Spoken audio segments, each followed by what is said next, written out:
Hello everyone, current news analysis के चर्चित मुद्दों में एक बार फिर से आप सभी का स्वागत है। क्या Rahul Gandhi leader of opposition का पद यहां पर लेंगे? क्या वो विपक्ष का नेतृत्व करेंगे? क्या वो सरकार को घेरने का काम करेंगे?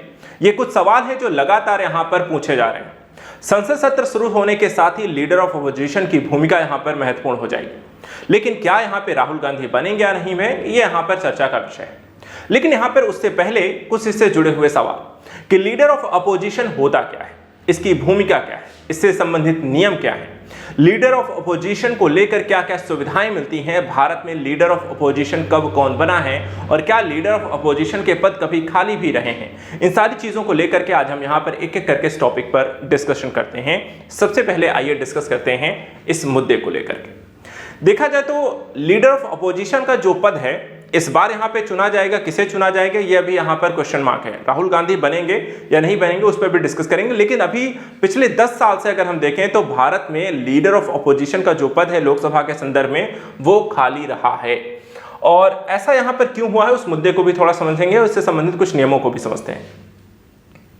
देखिए, पिछले 10 साल से संसद में कोई भी लीडर ऑफ अपोजिशन नहीं रहा है और लोकसभा की अगर आप वेबसाइट को जाकर चेक करें उसमें लास्ट जो लीडर ऑफ अपोजिशन का यहाँ पर नेम देखने को मिलेगा वो आपको भूतपूर्व यहाँ पर दिखा है, स्वर्गीय यहाँ पर बीजेपी जो लीडर रही है सुषमा स्वराज का है। वो 21 दिसंबर 2009 से 18 मई 2014 तक इस पद पर थी। Leader of opposition in parliament act 1977 के अनुसार अगर हम देखें तो संसद में विपक्ष के नेता का जो मतलब होता है कि राज्यसभा या लोकसभा में विपक्ष के सबसे बड़े दल के नेता को ही यहाँ पे लीडर ऑफ अपोजिशन यहाँ पे कहा जाता है, जिसे राज्यसभा के सभापति या लोकसभा के अध्यक्ष के द्वारा यहाँ पे मान्यता दी जाती है। अगर विपक्ष में 2 या ज्यादा पार्टियों के नंबर 1 जैसे होंगे तो सभापति या अध्यक्ष पार्टी की स्थिति के आधार पर यहाँ पे फैसला कर सकती है। यानी कि लीडर ऑफ अपोजिशन को चुनने का जो प्रक्रिया है, जो नियम है, जो कायदा कानून है वो कौन सा है कि leader of opposition in parliament act 1977 के अनुसार। अब आइए यहाँ पर इससे आगे थोड़ा सा और एक मुद्दा इसमें समझते हैं कि ये 2014-2019 में ये खाली क्यों रहा। तो देखिए, 2014 और 2019 का चुनाव में बीजेपी यहाँ पर जीत कर आती है, बहुमत से लेकर आती है और यहाँ पर अपनी सरकार बनाती है। लेकिन दूसरी तरफ देखें तो कांग्रेस जो है विपक्ष की सबसे बड़ी पार्टी थी, लेकिन 2014 में मात्र उसकी 44 सीटें थी, तो 2019 में उसको मात्र यहाँ पर 52 सीटें ही मिली थी। हालांकि दोनों बार लीडर ऑफ अपोजिशन का पद यहाँ पे खाली रहा, जो कि रूल से अगर हम देखें leader of opposition in parliament act 1977 से पहले एक नियम लागू किया गया था जिसको हम कहते हैं मावलंकर नियम।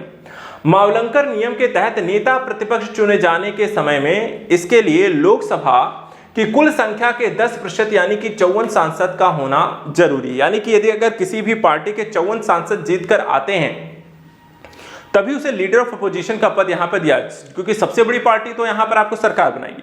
उसके बाद यहां पर दूसरी यहां पर सबसे बड़ी पार्टी अगर वो लीडर ऑफ अपोजिशन में यहां पर बनती है तो उसी को कम से कम 54 सीटें उसके पास होनी चाहिए। वहीं 2014 और 2019 में हम देखें तो 54 सीटें भी कांग्रेस नहीं जीत पाई थी। एक समय 44 और दूसरी बार यहां पर सिर्फ 52 सीटें ही उन्होंने जीती थी।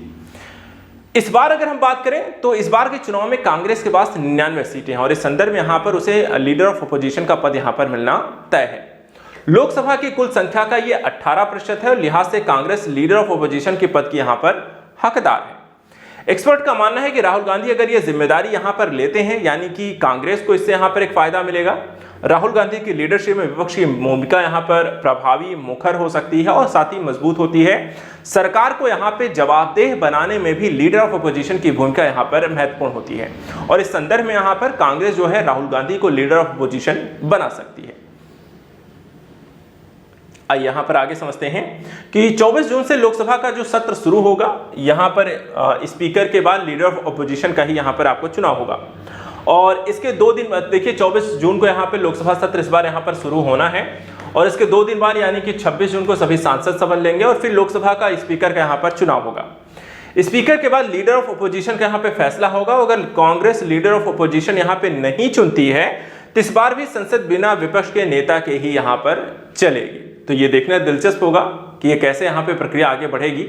इससे पहले आइए हम बात करें कि भारत में कब कब यहाँ पे लीडर ऑफ अपोजिशन का पद जो है वो खाली रहा है। तो देखिए यहाँ पे भारत में कम से कम यहाँ पे 8 बार देखा जाए तो लीडर ऑफ अपोजिशन का पद जो है वो खाली रहा है। देखिए यहां पे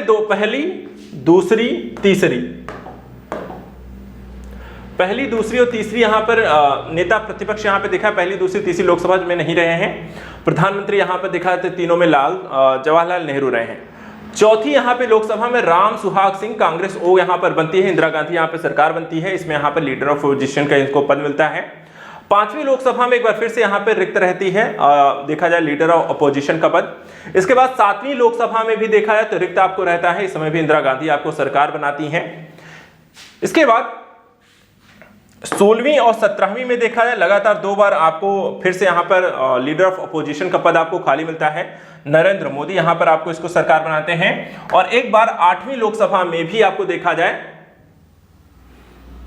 8वीं लोकसभा में जब राजीव गांधी यहां पे सरकार बनाते हैं तब भी लीडर ऑफ अपोजिशन का पद आपको खाली रहा है। तो ओवरऑल अगर हम देखें तो 8 बार यहां पर लीडर ऑफ अपोजिशन का पद भारत में खाली रहा है। और इस बार हो सकता है कांग्रेस इस बार लीडर ऑफ अपोजिशन का पद यहां पे भर सकती है। अब बात करें कि संसद में लीडर ऑफ अपोजिशन का रोल क्या होता है, क्यों इतना यहां पे महत्वपूर्ण है और क्यों उसके बारे में लगातार चर्चा की जाती रही है। तो देखिए यहां पे रोल क्या है। लीडर ऑफ अपोजिशन एक तो विपक्ष का आपको सबसे बड़ा चेहरा भी हो सकता है, साथ ही कई अहम कमेटियों में आपको लीडर ऑफ अपोजिशन को शामिल किया जाता है, जैसे कि सीबीआई, ईडी के अलावा केंद्रीय जांच एजेंसियों के डायरेक्टर चुनने की प्रोसेस में आपको लीडर ऑफ अपोजिशन की भूमिका यहां पर महत्वपूर्ण होती है। इसके अलावा सेंट्रल विजिलेंस कमीशन, सूचना आयुक्त, लोकपाल की नियुक्ति में लीडर ऑफ अपोजिशन की भूमिका यहां पर महत्वपूर्ण है, यानी कि कई सारे महत्वपूर्ण पदों को भरने के लिए लीडर ऑफ अपोजिशन की भूमिका है। शैडो कैबिनेट के मुखिया भी यहां पर होते हैं। शैडो कैबिनेट के तहत यहां पर leader of opposition shadow cabinet होती है, ताकि अगर सरकार गिर जाए तो विपक्ष के पास सभी शपथ संभालने के लिए लीडर पहले से तैयार हो। इसलिए ब्रिटिश विद्वान आइवर जेनिंग्स ने विपक्ष के नेता को वैकल्पिक प्रधानमंत्री यहां पर बताया है। तो इस तरीके से यहां पे ये लीडर ऑफ अपोजिशन का पद होता है। अब इसके संदर्भ में एक चीज और यहां पे अगर हम ध्यान दें, शैडो कैबिनेट के तहत आपको जिस तरीके से भूमिका यहां पर निभाते हैं, तो ये पूरी एक प्रक्रिया है, इसलिए कहीं ना कहीं ये जरूरी है कि लीडर ऑफ अपोजिशन के पद को भरा जाए।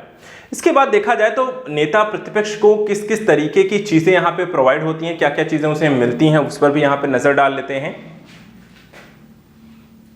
इसमें देखिए वेतन जो होता है नेता प्रतिपक्ष का 50,000 रुपए प्रतिमाह की सैलरी होती है।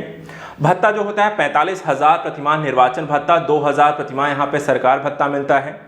मकान जो होता है दिल्ली में उच्च श्रेणी के फर्निश्ड सरकारी बंगला इनको मिलता है। यात्रा के संदर्भ देश के भीतर सरकारी कामकाज के लिए मुफ्त हवाई और रेल यात्रा की सुविधा यहाँ पर इनको मिलती है। इसके अलावा ट्रांसपोर्ट के संदर्भ देखा जाए तो आधिकारिक कार्यों के लिए एक सरकारी कार और ड्राइवर इनको दिया जाता है। स्टाफ के संदर्भ में सरकारी सचिवालय में ऑफिस और आवश्यक स्टाफ इनको मुहैया कराए जाते हैं। इलाज के संदर्भ देखा है सरकारी अस्पतालों में मुफ्त चिकित्सा सुविधाएं मिलती हैं और सुरक्षा के संदर्भ में उच्च स्तर की सुरक्षा व्यवस्था भी यहाँ पर उपलब्ध कराई जाती है।